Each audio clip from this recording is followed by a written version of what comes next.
another episode of One Thing. I'm your host, Neil Bauer, and I'm here with the always lovely Kim and Jody from ePayments.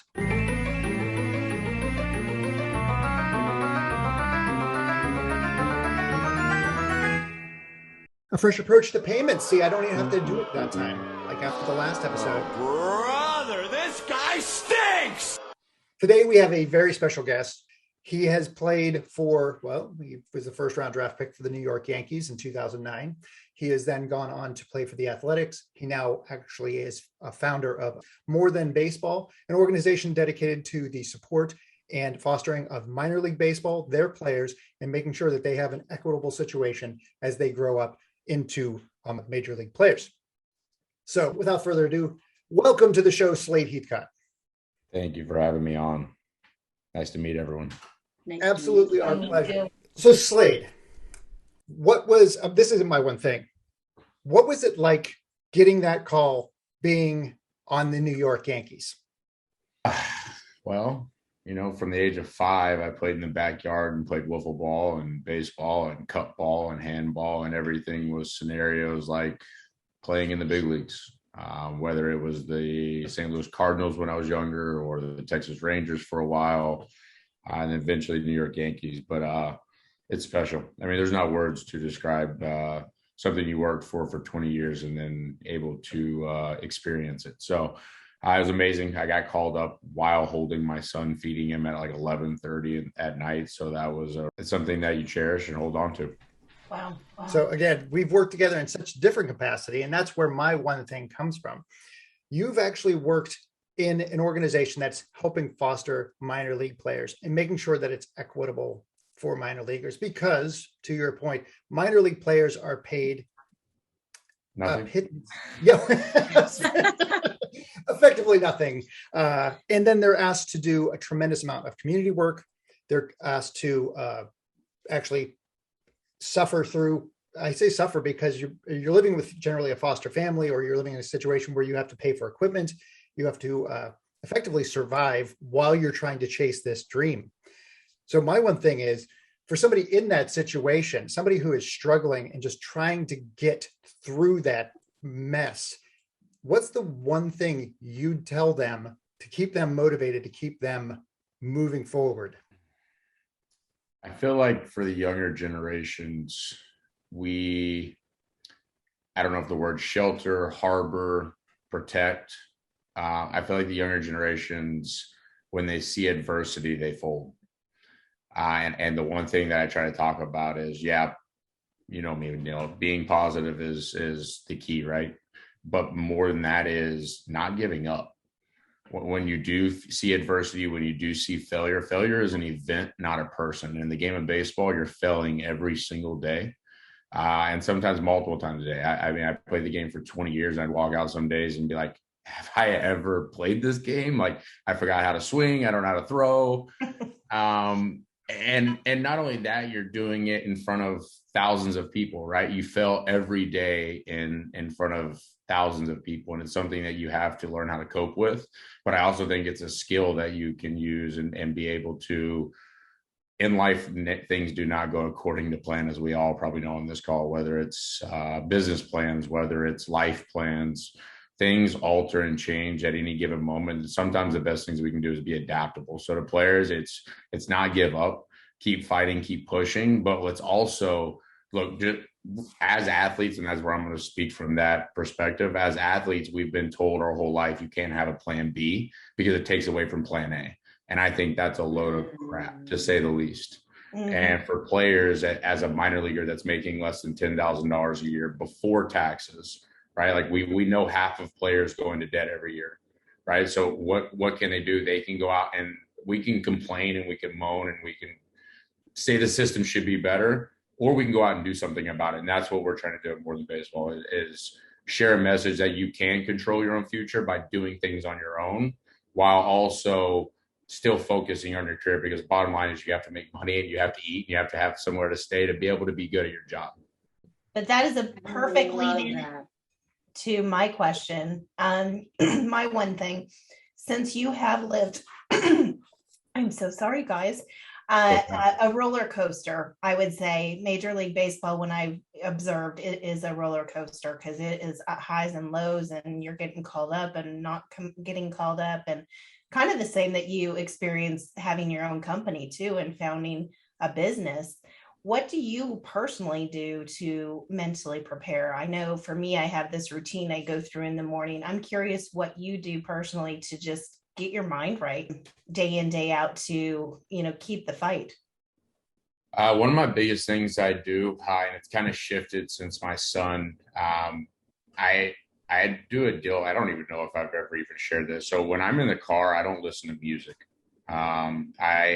I heard Zig Ziglar in one of his speeches back when he was still alive, and it was recorded, so I listened to it. He talked about Automobile University. And I know that as an athlete, I paid attention to my diet because what we put into our body is really the fuel that we're going to be burning out. And words are the exact same thing. The words that we put into our brains, the words that we listen to, are the words that are going to come out. So really trying to control in the morning, listening to a podcast. Right now, it's Jocko Willenick's Warrior Kid podcast. Just because I listen to that too. Yeah, I love it. He was on Ed Millett, who I listened to a lot, and I loved him. His Timex watch, right? 3:50 in the morning every morning, but has some really good lessons in it. But just listening to, when I played, it was a little bit different. I would have 15 minutes of like highlights, right? Like as crazy as that would sound, but like visualizing yourself doing something sometimes is the first step in crossing the hurdle of actually doing it. So it's a mixture of podcasts, it's yoga, it's meditation, which I've definitely slacked off on. But when I was playing, the routine was meditation in the morning, my diet, my coffee, waking up at the same time, but then listening to the words we're listening to. If we keep listening to that, we're not going to do something, or we listen to people that are gossiping negative stuff all day long, or music's great and that's therapeutic, and there's definitely times for it, but for me it's listening to podcasts that are teaching me something, that are making me grow, because I think one of the biggest thing in one of the fields that I work in is depression, and I believe depression sinks in when we have stagnant life. So if we're not growing and we're not experiencing new things, I feel like that's where depression comes from. That's awesome. If you're like into putting good fuel into your body and that's what drives you, you should listen to our last episode featuring Tessa Edick from Farm On Foundation. Definitely will. She was awesome. She was talking about the way we not only bring food into our homes, but the way we are actually procuring foods that we actually eat is way backwards. And she'll go into people's homes who think they're eating right, she'll open up the fridge and throw everything out, saying like, you've got it, not only the food pyramid inverted, but you're not even on the same chart. What's really very strange, and ladies, I don't know if you're catching on to this, we work in entirely different industries. Yes. But the people we're bringing on are mentioning the same exact conversations. I know. With Zig Ziglar, like with these, basically, they're all using this positive engine, and it's fantastic. From a billionaire, from Encrypting Brilliance, Michael Karasman, like from him to somebody who's running a farm in upstate New York, to a Major League Baseball player, like all of these people are kind of share the same, oh my gosh, spiritual, energetic harmony. So it's absolutely wonderful to see. So sorry on that diatribe. Geez, no, I love it. It's a common thread. And that kind of brings me, I guess, to my question, because I was so curious how your brain actually works at this point from, I more than baseball, you are merging vets with players. You're getting your pilot's license, for Christ's sake.